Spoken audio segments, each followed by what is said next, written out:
Economic crisis. Americans are unprepared for the coming collapse.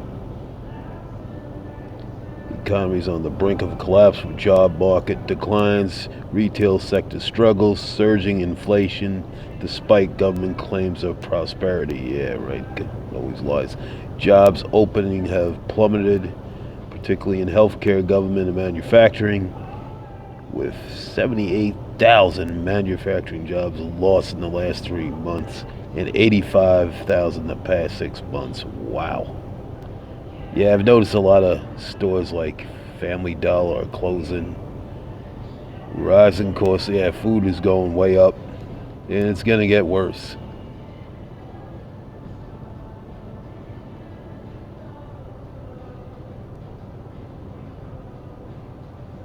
The economy is not good at all, and Trump ain't going to fix it either.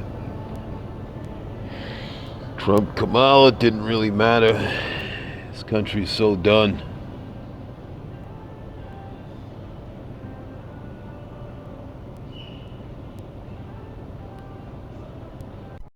The state of the current U.S. economy and markets.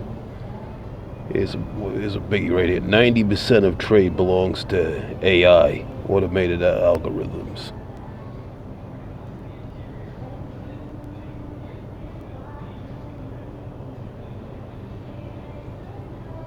40% of the foreign direct investment position in the U.S. is held by 3 countries that have their currency devalued against the dollar near all-time lows. Japan, Canada, UK.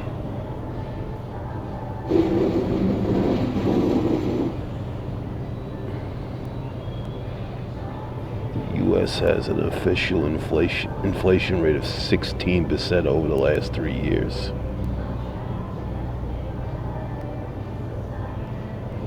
Those numbers, they have absolutely no support whatsoever, and some call it the greatest economy in the world, man.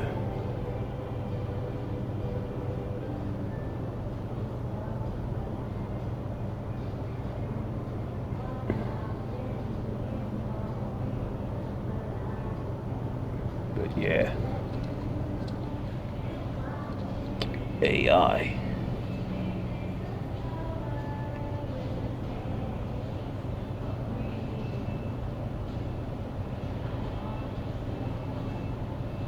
Percentage of trading is done by AI. 3 out of every 4 trades. Wow.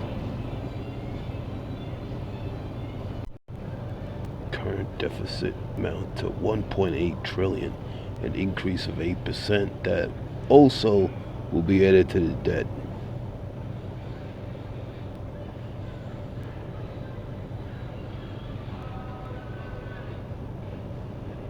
U.S. banks are now facing $329 billion unrealized losses.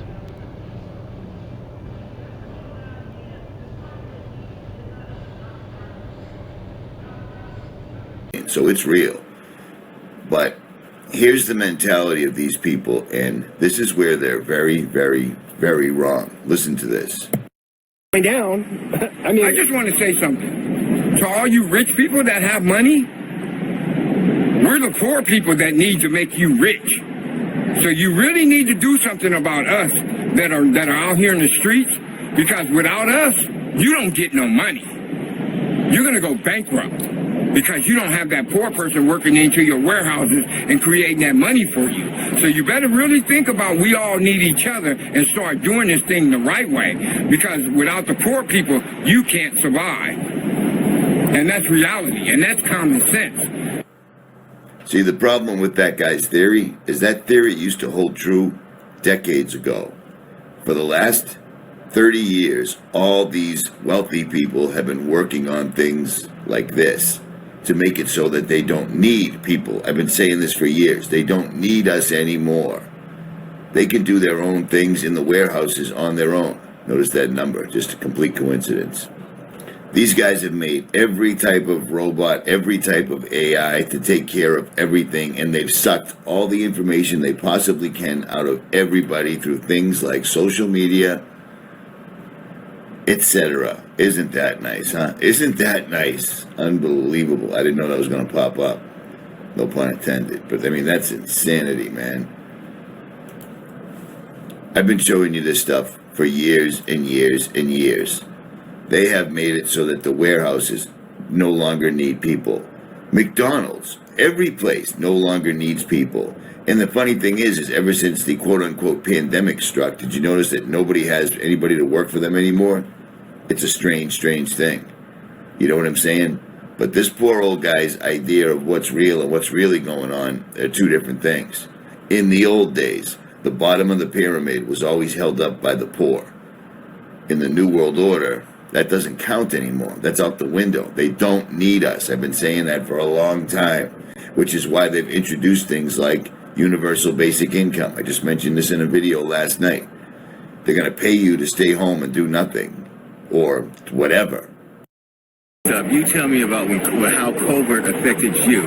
Hopefully you're still in a home and maybe you're not and stuff. But there's a lot of people that, and everybody knows this is not, it's a fact, that basically didn't work for 2 years almost. And then half of them didn't go back to work because now the businesses they work for were without a business because they had no business because they weren't open the majority of the time. So anybody out there, there's so many people out here that lost their jobs or couldn't afford their rent because their job told them you can only work, from home or half the hours you used to work, and I have a mortgage though, that, so forth. No, it's not because of It's a COVID thing more than anything, you think? It's an accumulation of a lot of things. He's absolutely right about that, but he doesn't see the bigger picture. COVID was made to shut everything down and see if they could work and keep an entire country up and running without people working. And they did. It's the Great Reset. The thing that pisses me off the most about this is people don't seem to understand that every single city in the United States, every single country, every single state in the United States has been inundated with refugees from other countries. And why are they refugees? Well, usually because we went over there to spread democracy. Do you know what I'm saying?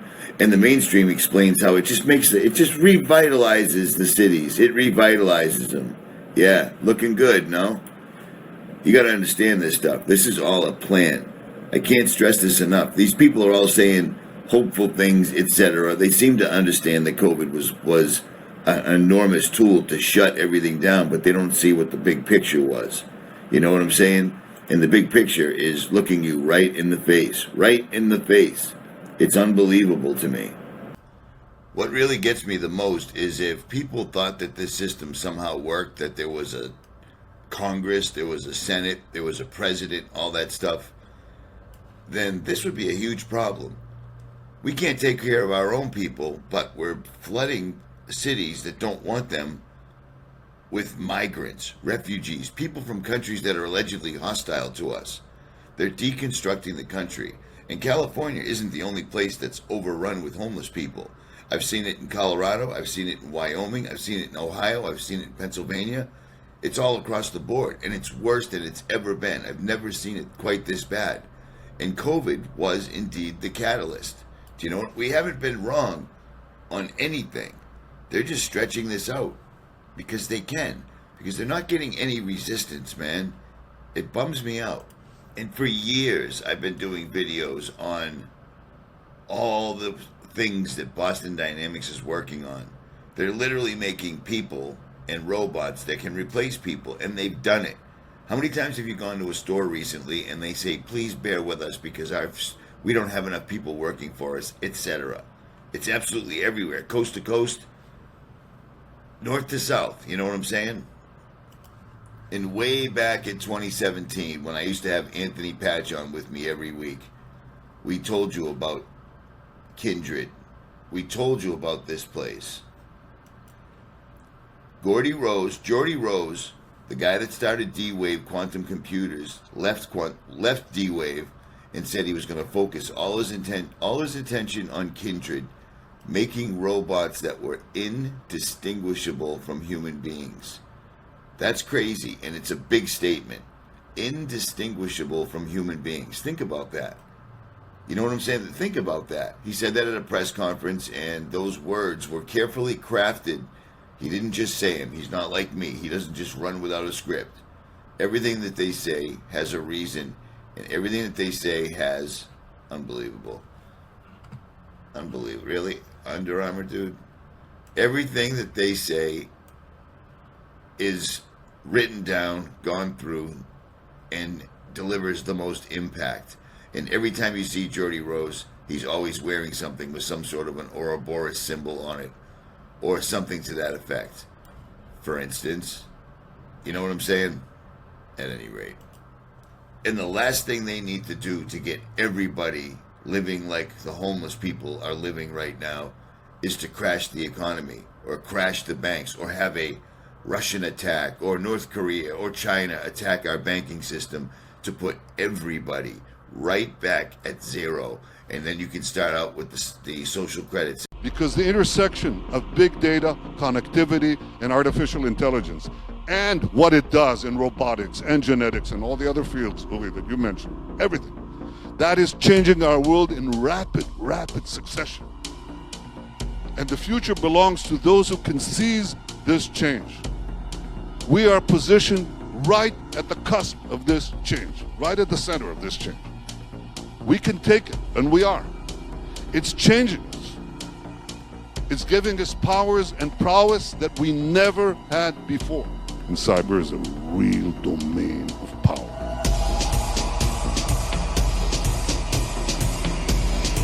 It's a new kind of warfare, very different from what we've seen before.